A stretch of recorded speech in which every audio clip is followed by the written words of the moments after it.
Hi everyone, Teddy Baldassarre with TeddyBaldassarre.com. In this video, we're going to be looking at a watch, a fan favorite from Tissot with the Tissot Gentleman. But looking at two new variations, the green dial version as well as the gray kind of charcoal dial version. So in this video, we'll go through the details of this watch, look at some things to consider if you are looking to purchase the watch. On this channel, we cover watches available on our website as an authorized dealer of all the brands we carry on TeddyBaldassarre.com. So if you are interested in this watch, you're liking what you're seeing today, definitely check out the link in the description. If you have any further questions as well, before buying, definitely take the time to schedule a time with one of our watch specialists and they will happily help you out as well. But guys, let's jump into the video, take a closer look at this watch. So if you're familiar with Tissot, then it's probably no surprise to you that the popular Swiss watch company offers some of the very best value-oriented timepieces in the world today. As the lineup continues to evolve and improve, more and more attention is being paid to the incredible value proposition Tissot continues to provide to the marketplace. Now, great value can be found throughout the different collections Tissot offers, but one standout model that has to be mentioned is the Tissot Gentleman Powermatic 80 Silicium.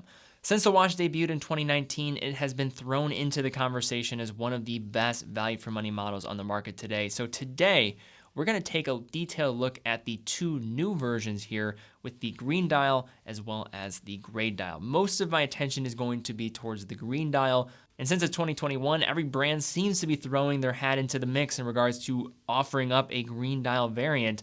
Figured that would be where most of our focus would be. So taking a look at the Gentleman on the wrist, the case could accurately be described as sporty in its design, but there are some dressier elements to the case that give this model some really nice versatility.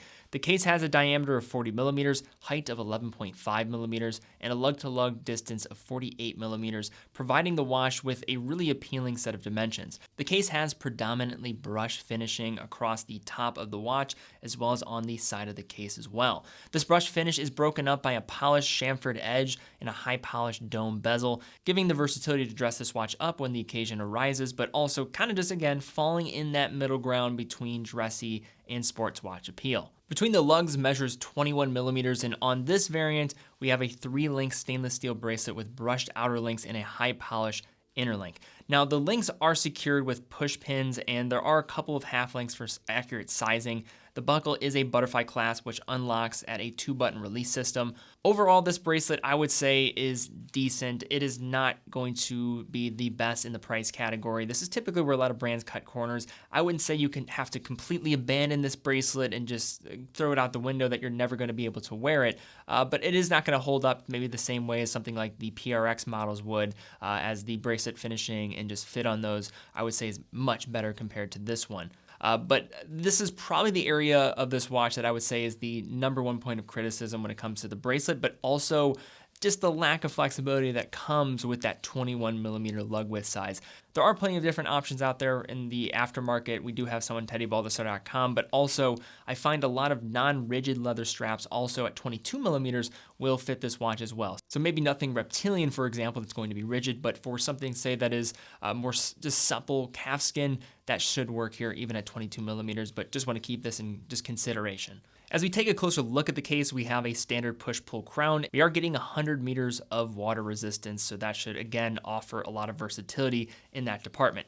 Setting the watch is straightforward. Winding the movement is done at the first position. Extending the crown to that second position will allow you to change the date. And then finally, at the fully extended point, will allow you to change the time with hacking seconds being a feature here, so stopping the second hand in the process for precision of setting time. The high polished dome bezel adds a nice visual dynamic to the overall look of the case. Again, it breaks up brush finishing on most of the case while also scaling down the dial size a little bit and providing excellent proportions that make the Gentleman a great everyday wear with phenomenal versatility. Sitting flush within the bezel, we have an AR-coated sapphire crystal with the slightest doming towards the very center, revealing in this case a stunning forest green dial with a radiant sunburst effect that stretches from the center all the way to the outside edge. Now, green, again, has been one of the trendiest, I would say, colors in the watch world in the last couple of years, especially in 2021, though. It seems like every brand, no matter who you are, Patek Philippe, Jaeger-LeCoultre, also even Cartier getting in on the action. No one is safe from this color. So sometimes the color green can be hard to pull off for the mass market. it can be really bright or maybe slide more towards a blue or yellow hue, which can limit, I would say, the interest in certain models. However, this particular dial color is a bit darker than most with its execution of green, and I would even say is a bit understated, except when getting it under direct light where you can kind of see that reflective sunburst effect. One interesting design element that Tissot is using on this particular dial, as well as a few other dials in the Gentleman series, is the silver crosshair, which basically divides the dial up into 4 quadrants. At the top of the dial at the 12 o'clock, we have the writing of Tissot in 1853 beneath that, the year of their founding. At the 6 o'clock, you will find the printing of the Powermatic 80 and Silicium, which describes the movement being used within, something we'll highlight here in a moment. And at the 3 o'clock position, we have a date window that's going to be outlined in a steel frame, displaying a white date disc with black numerals. Along the outside of the dial, you have raised applied markers in stainless steel that have polished outer portions of those edges, and then also will have vertically brushed tops.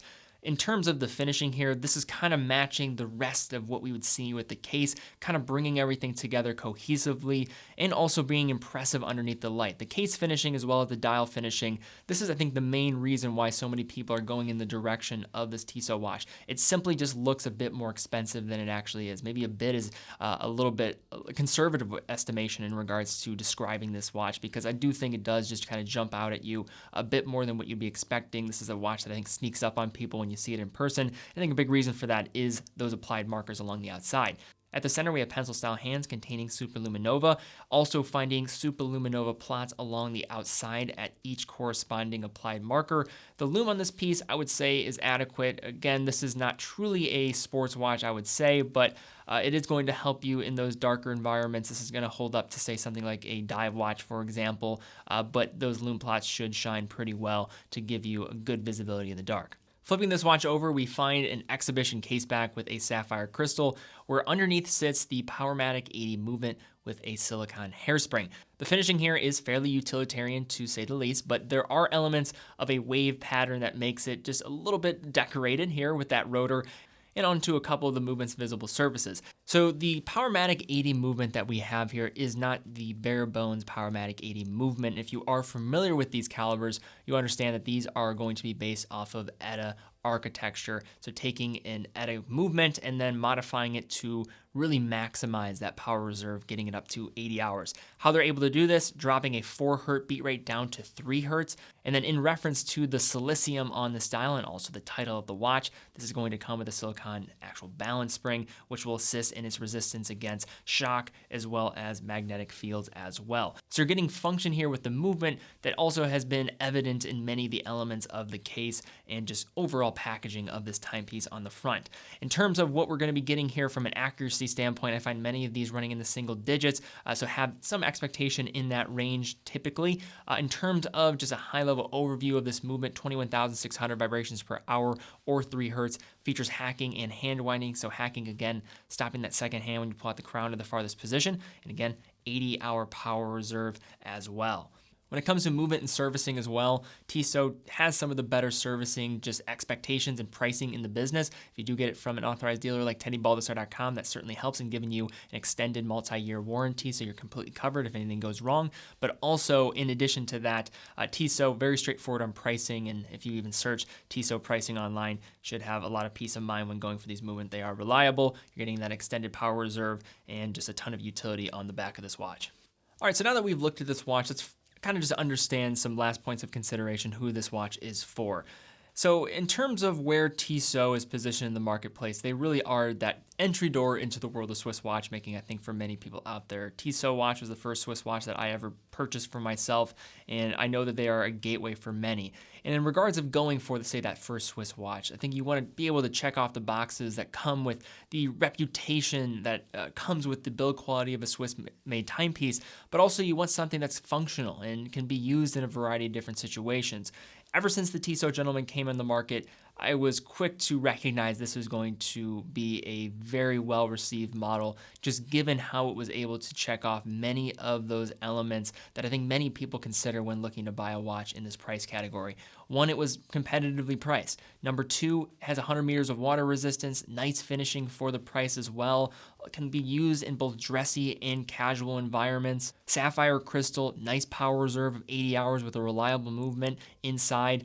This one checks off many of the boxes. It is a little bit on the larger end. The bracelet could certainly be better. And then also the odd number lug width are a couple of the downsides on this. When it comes to this new green dial variant, I think this allows it to lean a bit more into the sporty category. But as the world continues to get a little bit more casual, I think this is, of course, something that is going to be welcomed by many. And if you had to summarize the Tissot Gentleman, say what it really is, it's just one of the best watches you're gonna find for under $1,000. All right, guys, well, thank you again so much for watching. If you did enjoy the video, thumbs up, subscribe, and hit the bell icon, as that is a great way to help the channel. But in addition to that, if you are interested in this watch, check out the link in the description, teddybaldassarre.com, full authorized dealer of all the brands that we carry on this channel. This is really where we cover a lot of these watches, give you some just general information about, as you're looking in the direction of these timepieces, some things to consider before you actually pull the trigger. But guys, thank you again so much for watching. Be well, and I will see you all very soon.